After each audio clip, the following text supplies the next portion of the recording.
देहरादून में संस्कृत प्रतिभाग सम्मान और छात्रवृत्ति वितरण कार्यक्रम आयोजित किया गया, जिसमें उत्तराखंड के मुख्यमंत्री पुष्कर सिंह धामी शामिल हुए। उन्होंने डॉक्टर भीमराव अंबेडकर अनुसूचित जाति जनजाति संस्कृत छात्रवृत्ति और गार्गी संस्कृत बालिका छात्रवृत्ति योजना के तहत छात्रों को सम्मानित किया। सीएम ने संस्कृत भाषा के महत्व पर जोर देते हुए बताया कि प्रदेश के सभी 13 जिलों में संस्कृत ग्राम विकसित करने की योजना पर काम हो रहा है।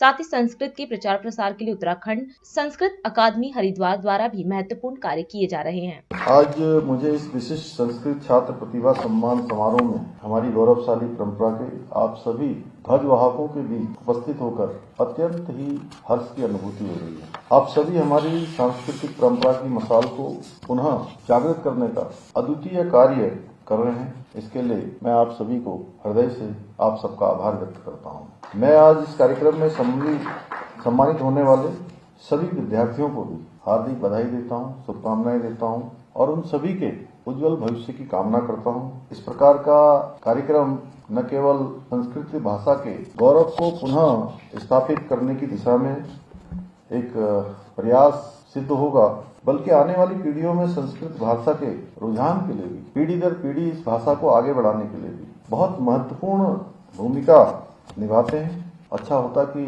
मैं भी आपसे संस्कृत भाषा में ही संवाद करता, पर मैं अपने आप को इसमें पूरी तरह से आधा बोलूं आधा न बोलूं अच्छा नहीं लगता, इसलिए मैं आपसे हिंदी भाषा में ही मैं अपने विचार रखना चाहूंगा। संस्कृत भाषा अन्य भाषाओं की भांति केवल अभिव्यक्ति मात्र साधन मात्र नहीं है, बल्कि हमारी संस्कृति, परंपरा, ज्ञान और विज्ञान इस सब का मूल आधार है। आदरणीय प्रधानमंत्री जी का भी विशेष हमेशा प्रयास रहता है कि हमारे काम संस्कृत भाषा में भी आगे बढ़े। कंप्यूटर अगर कोई भाषा समझता है सबसे ज्यादा आसानी से, तो भाषा हमारी देववाणी संस्कृति है। जैसा अभी गैरोला जी बता रहे थे, सनातन संस्कृति के इतिहास और वैदिक काल को देखें तो हमारे समस्त वेद, पुराण और उपनिषदों की जो रचना है वो संस्कृत में की गई है। संस्कृत भाषा अनादि और अनंत है और माना जाता है कि संस्कृत का आविष्कार देवताओं ने किया, इसीलिए इसे देववाणी भी कहा जाता है। संस्कृत की व्यापकता का प्रमाण इस बात से लगाया जा सकता है कि आयुर्वेद से लेकर योग तक, दर्शन से लेकर गणित तक, साहित्य से लेकर विज्ञान तक और खगोल शास्त्र से लेकर शल्य चिकित्सा तक प्रत्येक क्षेत्र के प्राचीन ग्रंथ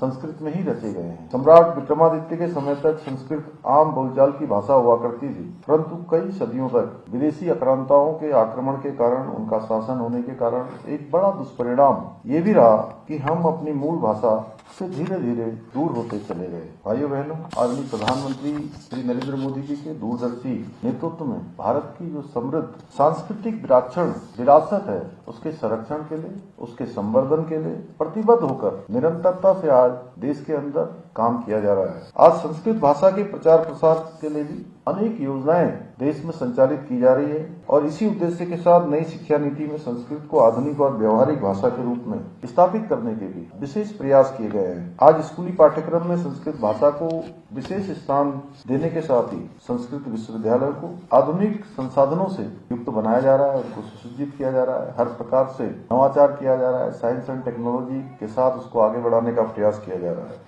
एक और जहां संस्कृत साहित्य को ऑनलाइन प्लेटफॉर्म पर उपलब्ध कराया गया है, वहीं ई संस्कृत शिक्षण प्लेटफॉर्म, संस्कृत ऐप्स विकसित करने पर भी विशेष बल दिया जा रहा है। इसके अतिरिक्त विभिन्न राज्यों में संस्कृत ग्राम भी स्थापित किए जा रहे हैं, जहां लोग अपने दैनिक जीवन में संस्कृत का उपयोग कर रहे हैं। कर्नाटक के मट्टूर गांव का उदाहरण हमारे सामने है, जहां आज भी संपूर्ण जनजीवन संस्कृत भाषा में चलता है। इतना ही नहीं, हाल में केंद्र सरकार ने एक महत्वपूर्ण पहल के तहत लोकसभा की कार्रवाई का अनुवाद एआई के माध्यम से संस्कृत भाषा में किए जाने की शुरुआत की है। मुझे विश्वास है कि एआई के माध्यम से संस्कृत भाषा के ज्ञान का प्रसार हो सकेगा। भाइयों बहनों, देवभूमि उत्तराखंड सदियों से संस्कृत अध्ययन और शोध का केंद्र रहा है। ऋषि मुनियों की ये तपस्वी रही है। अध्यात्म और योग का केंद्र बिंदु भी यही भूमि रही है। आदि शंकराचार्य से लेकर अनेक ऋषि मुनियों ने इस भूमि में तपस्या की और संस्कृत ग्रंथों की रचना की है। आज जब हम आधुनिकता की ओर तेजी से मॉडर्नाइजेशन हो रहा है,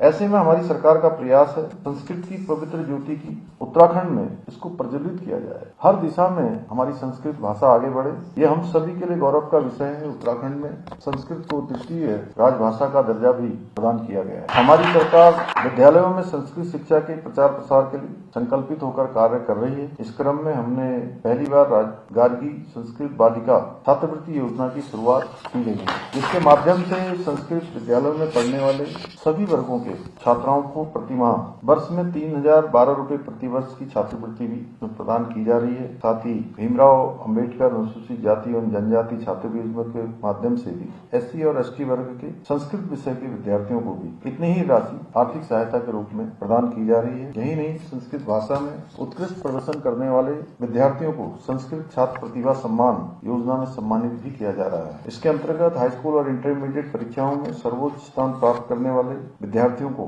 प्रथम पुरस्कार के रूप में 5100 रुपए, द्वितीय पुरस्कार प्राप्त करने वाले विद्यार्थियों को 41 और तृतीय स्थान अर्जित करने वाले विद्यार्थियों को 3100 रुपए की धनराशि भी प्रदान की जा रही है। राष्ट्र सर्वप्रथम, राष्ट्र सर्वप्रथम, राष्ट्र सर्वप्रथम, राष्ट्र सर्वप्रथम।